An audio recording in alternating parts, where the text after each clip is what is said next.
معاذ کف ھذا، معاذ اپنی زبان پہ قابو پا جا، یہ میری پوری شریعت ہے، یہ پورا دین ہے۔ یہ کس کو سمجھایا ہے؟ معاذ کو۔ کیسے سمجھایا؟ جیسے چھوٹے بچے کو سمجھاتے ہیں، ایکشن کر کے۔ صرف اتنا بھی تو کافی تھا، بھائی زبان کی احتیاط کیا کرو، ایسے سمجھایا جیسے چھوٹا بچہ۔ کیوں؟ کہ مشکل ترین کام ہے۔ 22 ویلر ٹرالے کو بریک لگانا آسان ہے، یہ 2 انچ کی زبان کو بریک لگاتے ہوئے سارے بریک فیل ہو جاتے ہیں۔ اور جتنا آج گھروں میں فساد ہے اس کے پیچھے یہ زبان ہے۔ اور یہ کون ہے جس کو معصوم بچے کی طرح سمجھایا ہے؟ معاذ بن جبل۔ اور معاذ بن جبل کون ہے؟ میرے نبی نے کہا قیامت کے دن میری امت کے علماء کا جھنڈا معاذ کے ہاتھ میں ہوگا۔ اور یہ کون ہے؟ میں پچھلے مئی میں گیا ہوں، یہ مئی جو گزرا ہے، اردن ہمارا اجتماع تھا تبلیغ کا، میں وہاں گیا، عمان میں آگے اربد گئے، اربد سے 18 کلومیٹر 20 کلومیٹر آگے حضرت معاذ کا مقبرہ ہے، باپ بیٹا دونوں وہاں دفن ہیں۔ حضرت عمر کے زمانے میں انتقال ہوا، جب میں اندر گیا تو اوپر لکھا ہوا تھا تاریخ وفات 18 ہجری، اور اب ہے 1435 ہجری۔ 1417 سال اس آدمی کو دنیا سے گئے ہوئے ہو چکے ہیں۔ جب میں مقبرے میں داخل ہوا، کمرے میں جس میں قبر تھی، سارے کمرے میں خوشبو ہی خوشبو۔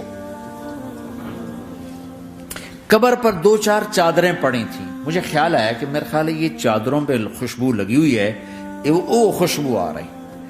اس وقت میں فاتحہ پڑھ کے واپس چلا گیا، جا کے نماز پڑھی، مسجد قریب تھی، مغرب کی نماز پڑھ کے پھر دوبارہ آیا۔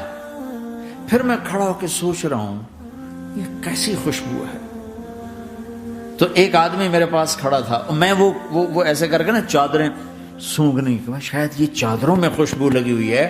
ایک آدمی میرے پاس کہنے لگا جناب یہ خوشبو چادروں میں نہیں ہے، یہ اس قبر والے کی خوشبو، یہ 24 گھنٹے آتی رہتی ہے، 24 گھنٹے۔ پھر میں نے فزیکلی ایک ایک چادر کو سونگا، کسی ایک چادر میں کوئی خوشبو نہیں تھی۔ یہ وہ معاذ ہے جو 1417 سال ہو چکے ہیں مرے ہوئے اور قبر مہک رہی ہے۔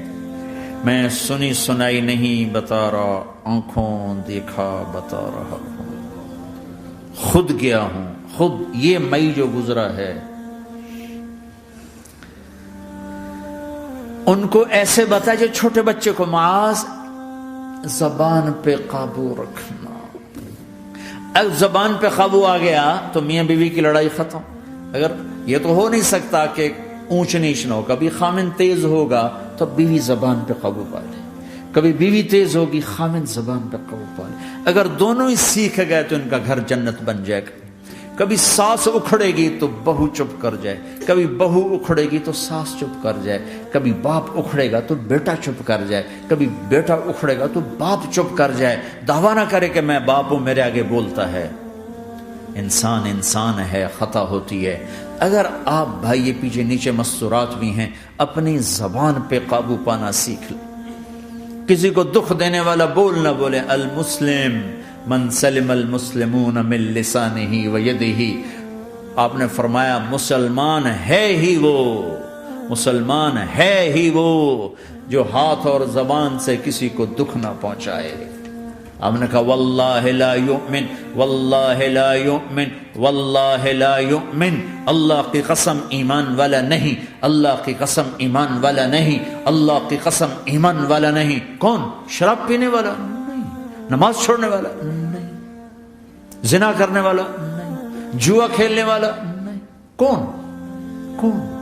الذی لا یأمن جارہ بوائقہ، جو اپنے نیبر کو تنگ کرتا ہے وہ ایمان والا نہیں، جو اپنے پڑوسی کو تنگ کرتا ہے وہ ایمان والا نہیں، جو اپنے ساتھ رہنے والے کو تنگ کرتا ہے وہ ایمان والا نہیں ہے۔